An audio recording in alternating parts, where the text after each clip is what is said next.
I'm so happy to see so many people here today to give honor and remembrance to those who lost their lives last year. As you can tell, my voice is no longer what it was, but like the other 6 victims who lost their voice permanently, and mine who has been diminished, that voice has been replaced by everyone here. The voice of Chardikala, the voice of going forward and moving ahead.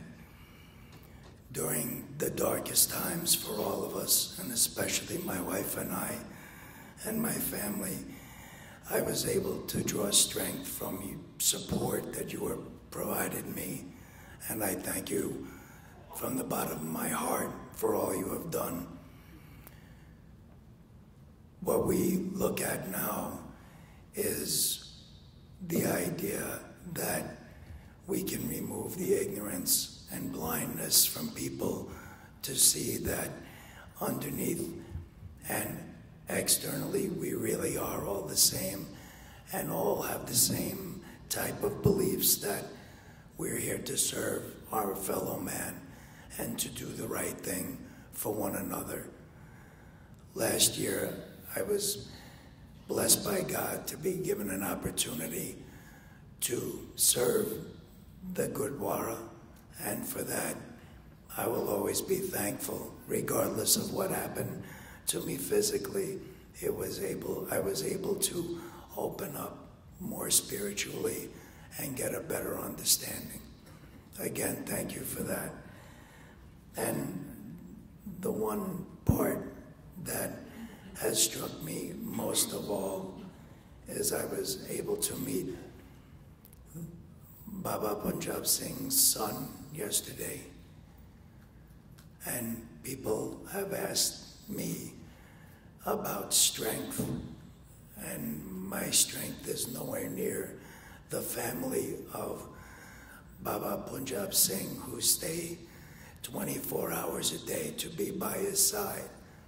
That is the essence of Chardikala, to stay and be relentless and to fight the good fight. My prayers and wishes go out to all the families of those who have departed. And again, to Baba Punjab Singh, if I could give anything, it would be for you to be sitting in front of us today. Thank you and God bless.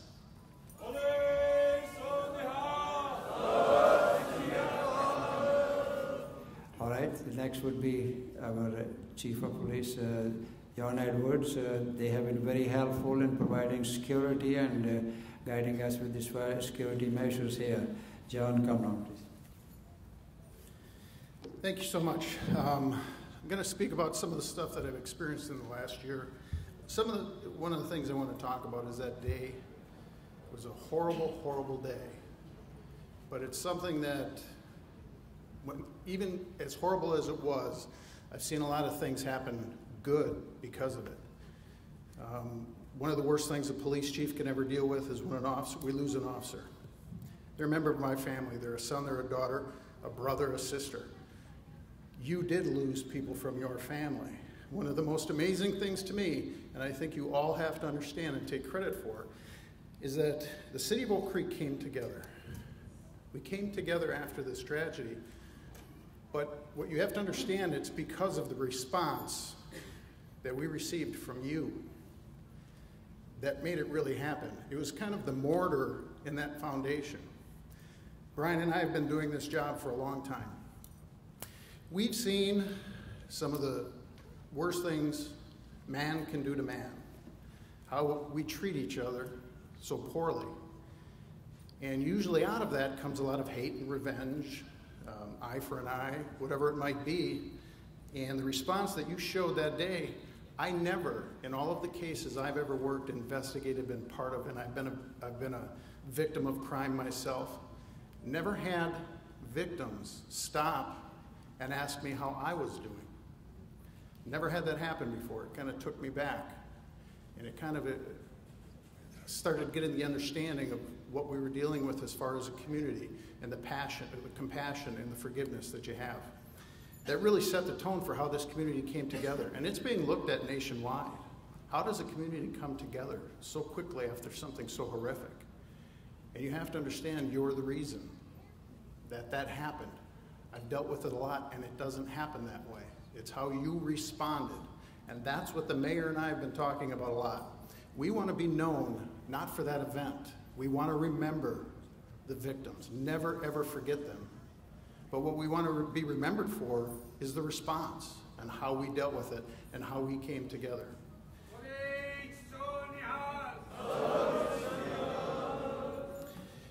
I've been, because of this, I've been given the opportunity to travel around the country and speak about violence, which I have been doing, and I am very optimistic.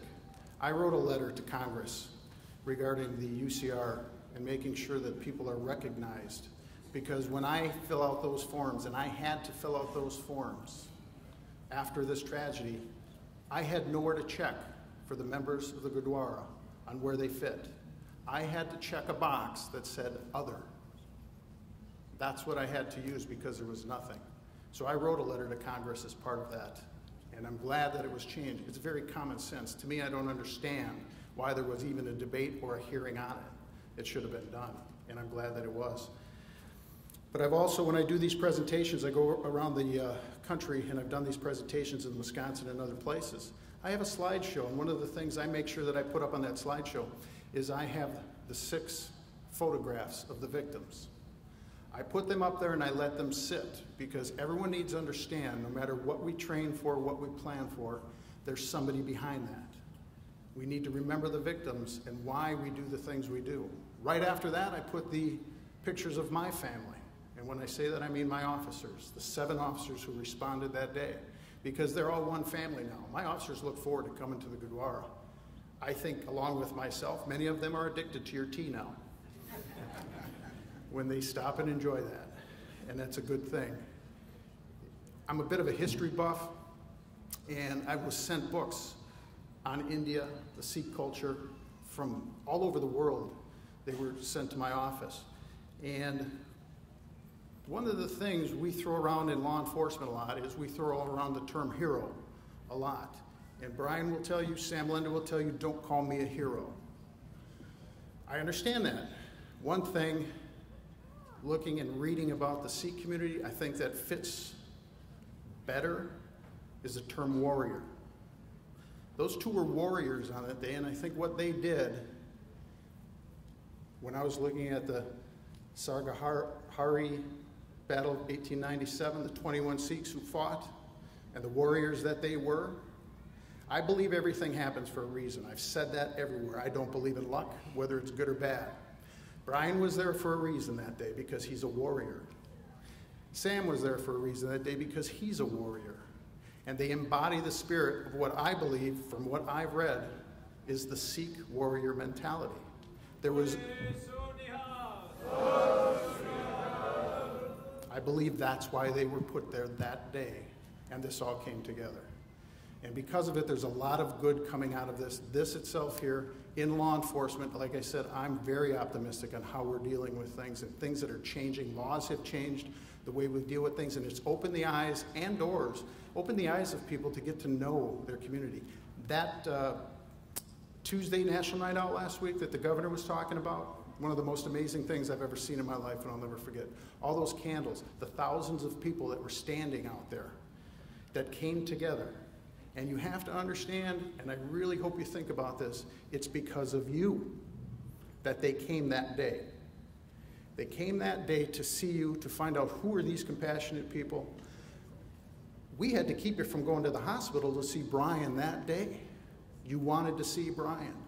People wanted to see him, wanted to see my family. They were asking, how are the officers? You have to understand, we're not used to that. We are not used to that at all, and it was so refreshing. And it's something that we'll never forget, and that I am trying to pass on wherever I go in the country and talk. I have at least 3 or 4 slides about the Sikh culture and what you're all about, and how really that's what we're all about together. But people look at it and go, well, that's all common sense. That's what we all do. I don't think we do. You live it. You have shown us that's what you live, and I'm trying to push that in some of the presentations. So we never want to forget the victims of that day. It was a horrible, horrible day. But then again, like I've talked to many of my new friends in the Sikh community, there has been a lot of good that has come from that, and that's what they should be remembered for. We need to get past that day and not be remembered for the evil that came here, and I will never speak that individual's name. He doesn't deserve it, because there was cowardice on that day. But there was also a lot of strength, warrior mentality, and courage that was shown on that day and since. And that's what I want it to be known for. So thank you so much for having me here. Thanks so much for being a part of our community. You've made it much better just by being here. Thank you very much. Thanks, John. Thank you very much. Thanks, John. Waheguru Ji Ka Khalsa, Waheguru Ji Ki Fateh. It is once again a great pleasure, personally and professionally, to be with you today on this most important Sunday, as I have been on many other Sundays when you welcome me so warmly to your congregation, this wonderful Gurdwara. 224 years ago, a man named James Madison and many others established for these great United States of America a fundamental notion called freedom of exercise of religion. And it permits all of us to gather here 224 years later in this wonderful place and in other places around Wisconsin and throughout the other 49 states, churches, mosques, temples, other places of worship, with the knowledge that our government not only knows about, but enforces and promotes our rights, our honor, and our privilege to gather in dignity and justice and to pursue our faith, however diverse they may be, freely and openly. In the 12 months that have passed since I've gotten to know many of you, appreciated so profoundly the leadership that you have provided to this community and to others throughout this nation, I have come to appreciate in a new way the fact that all of you have invested in James Madison's words, new life. And although we gather today to memorialize the deaths of 6 of our sisters and brothers and keep ever in our hearts the injuries, both physical and emotional, suffered by others, the fact is that their deaths and those injuries also breathe new life into the fundamental concept of freedom of religion in this country.